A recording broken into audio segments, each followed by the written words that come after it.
Well, this decline is globally there, and it affects most countries. And I think in India we're concerned about, we look at it as you have posed the question in terms of the short term and the medium long term. In the short term, as far as the AIDS response, India has committed an essential part of funding towards this program. And basically, the trend is we're pursuing in India and elsewhere is that to go towards domestic funding. However, there's still a recognition that multilateral, bilateral, international donor support within this transition period, even for low middle income class countries, also would require funding. So there's a recognition that we move towards domestic funding, but that international funding is still needed. Now, how has India handled that situation? As far as we're concerned, from year to year, we see that there has been a commitment, an increasing commitment of funds. Though in the last 2 years, it should be pointed out that 2014-15, we had a challenge with regard to domestic funding as well. This is largely due to the way funds were flowing from central government to state governments and from state governments towards program. And this has been now adjusted, but it did pose an issue for a time. On the medium to long term, the thing to say is clear. That if we manage to, and through advocacy and through through internal dialogue in India, that basically the health budget of the country has to increase from the overall GDP. It's not a question of pitting one health issue against another.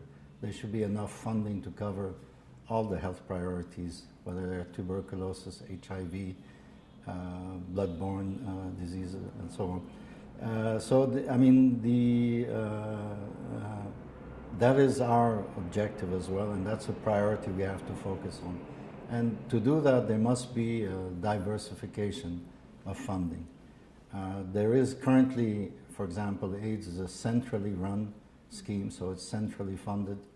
But we have to look on the long term at state level funding, and we have to look at multi-sectorial funding. In other words, taking the issue larger than health to see if other sectors, at least on the social protection, social welfare agenda, they can contribute. And we have to look at private sector. And I think this is the priority for us, is to how to sustain this investment on the mid to long term.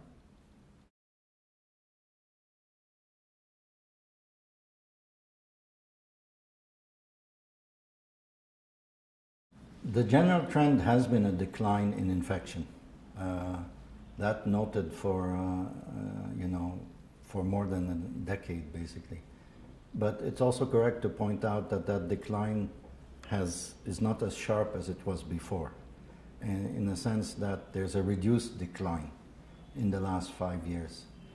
And to explain that, basically, first of all, we try to understand the epidemic in India in terms of the vastness of its country, both in demographic terms, but also geographical terms, which means for us in epidemiological terms. In other words, there is several epidemics and there are different trends in time. We can point, of course, the importance of unprotected sexual contacts in terms of sexual transmission, but also in terms of injecting drug use. So when you look at certain localities in India, you would find that still there are high prevalences, noted especially in specific populations, and I already mentioned people who inject drugs, transgender community, and so forth, and their partners. For us, this draws us to one important conclusion: to increase the focus on specific location and localities and subpopulations. This is already there in the program, but the focus must be shifted according to the changing epidemiology. And where in certain localities there was low prevalence initially, there is reported still high prevalence. We must focus on them in terms of prevention, treatment, care, and support. the program.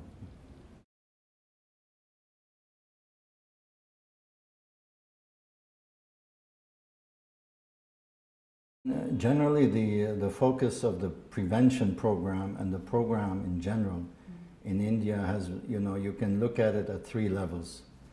One, and the most focused one, is one where they look at populations of greater risk, at higher risk.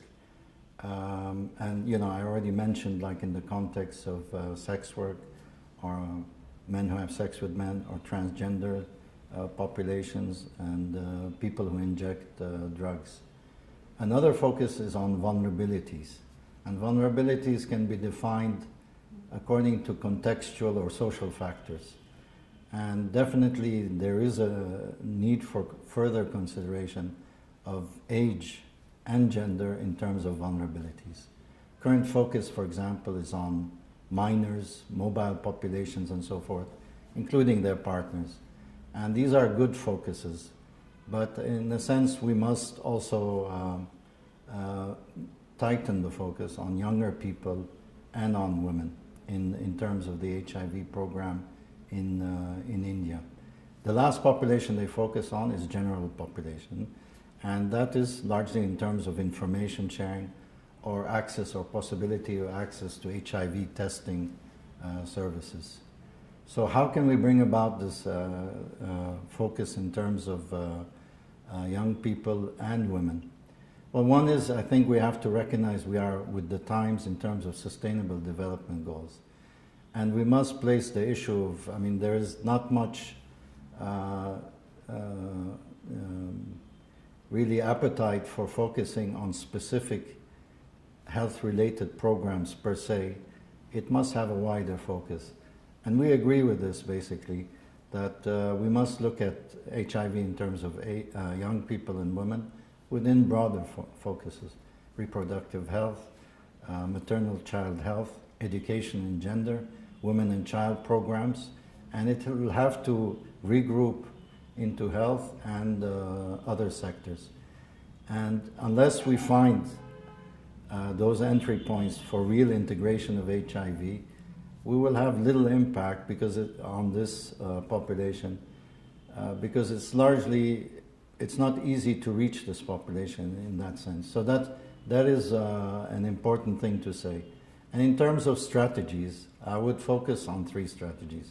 One, in the key population focuses already, there is an intent to go larger towards the partners and towards the community as such. So when we look at, for example, people who inject drugs, actually, one of the main concerns in terms of transmission is from them to their partners or their spouses. And the programs, although they have already started, coverage to their partners is of limited extent to the moment and should be expanded.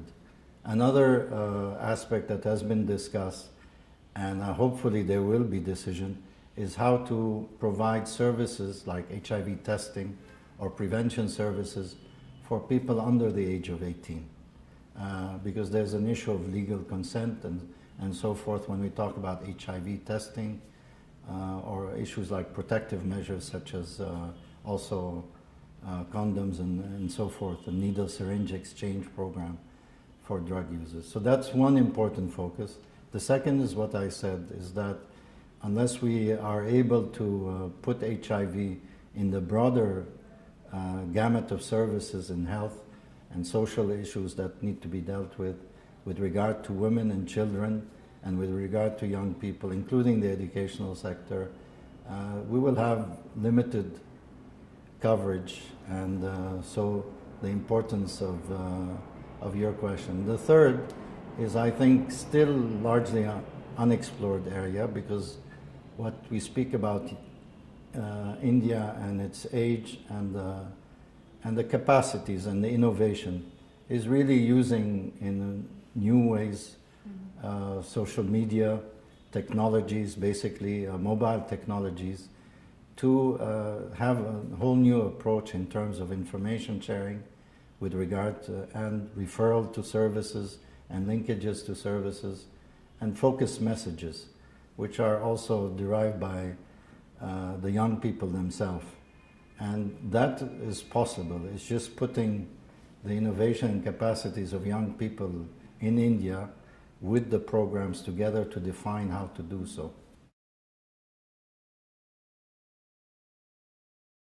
Yes, actually we're talking at a time where there's an important milestone. Hopefully this milestone will be achieved in December of this year, in 2016, with regard to one effort that has involved especially people living with HIV, and the recognition should go in India for those who have individually or in terms of networks have worked on this issue.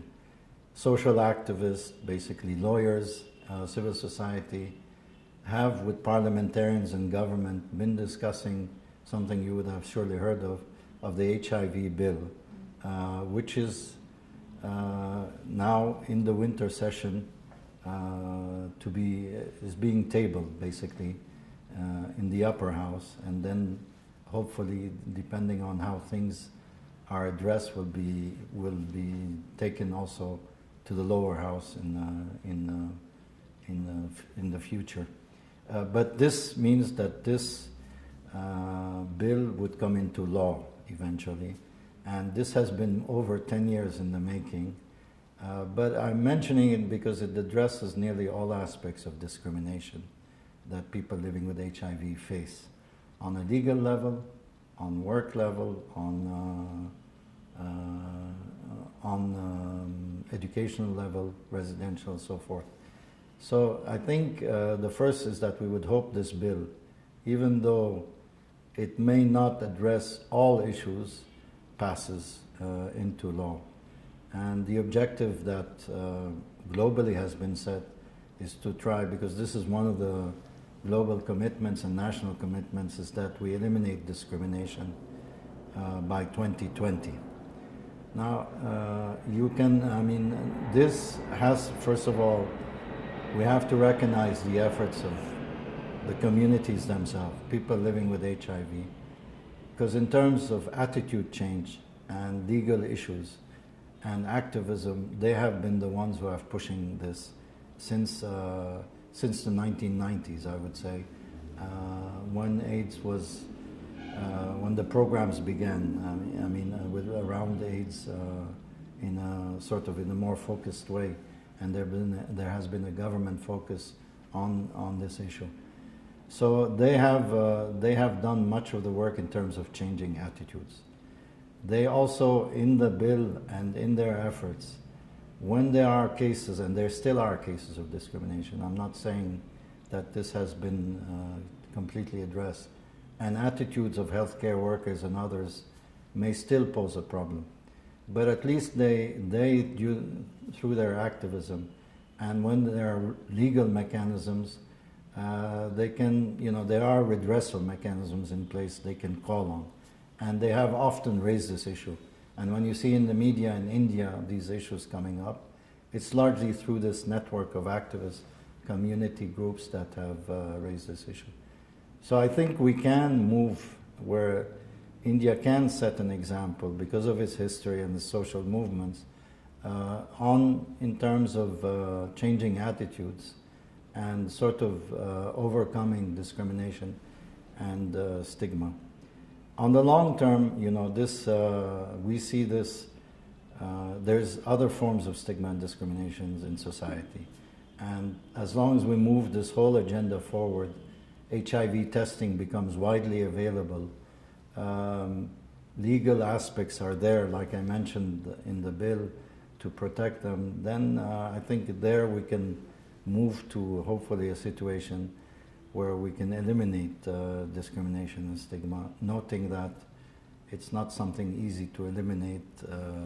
You have to continuously work on it, current generation and future generations as well.